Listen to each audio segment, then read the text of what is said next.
आज एनएमओपीएस की राष्ट्रीय कार्यकारिणी की बैठक हुई, जिसमें तमाम राज्यों के अध्यक्ष और महामंत्री शामिल हुए और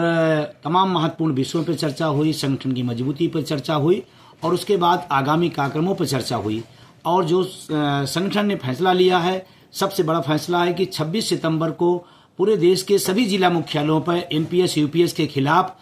आक्रोश मार्च निकालना है और उसकी तैयारियां लगभग देश के तमाम कोने कोने में शुरू की जा रही हैं और बड़े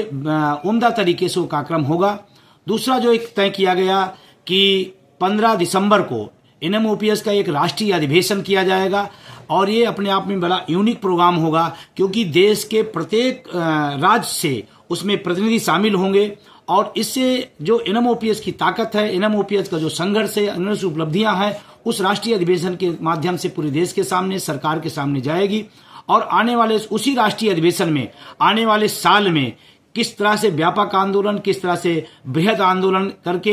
एनपीएस और यूपीएस के खिलाफ पुरानी पेंशन बहाली के समर्थन में कैसे रणनीति बनेगी, उसी अधिवेशन में हम लोग आगे तय करेंगे। और आने वाले समय में जिस तरह का, और मुझे इस बात की बताते हुए खुशी हो रही है कि राष्ट्रीय टीम ने तमाम सारे साथियों को नई टीम में शामिल किया है, मैं उन्हें बधाई देता हूं। और उसके बाद इस बात के लिए मैं आग्रह करता हूं कि आपके जो एनएमओपीएस के संघर्ष हैं, उस संघर्षों की बदौलत 4 राज्यों में पेंशन बहाल हुई है। आज ये सबसे बड़ा जो मुद्दा पुरानी पेंशन का बना हुआ है, ये कोई मामूली मामला नहीं है और कम संघर्षों की बदौलत ये नहीं आया है, बहुत संघर्ष किया गया है। अभी कल प्रधानमंत्री जी ने हरियाणा में एक सभा में बोला एनपीएस बहुत अच्छी है, 20 साल आपने बताते रहे, फिर जब अच्छी थी तो आपने यूपीएस क्यों ला दिया। अब यूपीएस की आप तारीफ कर रहे हैं, जबकि देश का कर्मचारी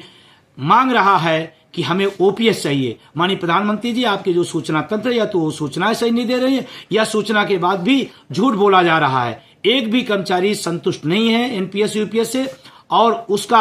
नतीजा यही है कि आज महाराष्ट्र के अंदर शिरडी में वितेश खांडेकर के नेतृत्व में बहुत ही शानदार कार्यक्रम हुआ है और लगातार पूरे देश में किसी न किसी माध्यम से कार्यक्रम चल रहा है। आने वाले समय में हम और मजबूती से इस कार्यक्रम को बढ़ाएंगे और चुनाव जहां जहां है, हमारे राष्ट्रीय कार्यकारिणी का फैसला है कि हम वोट फॉर ओपीएस का अभियान चलाएंगे। और उन राज्यों से मैं कहना चाहता हूं, आप अपने हकों के लिए आप निश्चित रूप से वोट फॉर ओपीएस को ताकत दीजिए, जैसे आपका हक मिले। और तमाम सारी फैसले और हुए हैं, लेकिन आगामी कार्यक्रम में 2 बड़े कार्यक्रम तय किए हुए हैं। उसके बाद राष्ट्रीय अधिवेशन में हम नए साल के कार्यक्रम तय करेंगे। और मैं साथियों से अपील करना चाहता हूं, इस लड़ाई में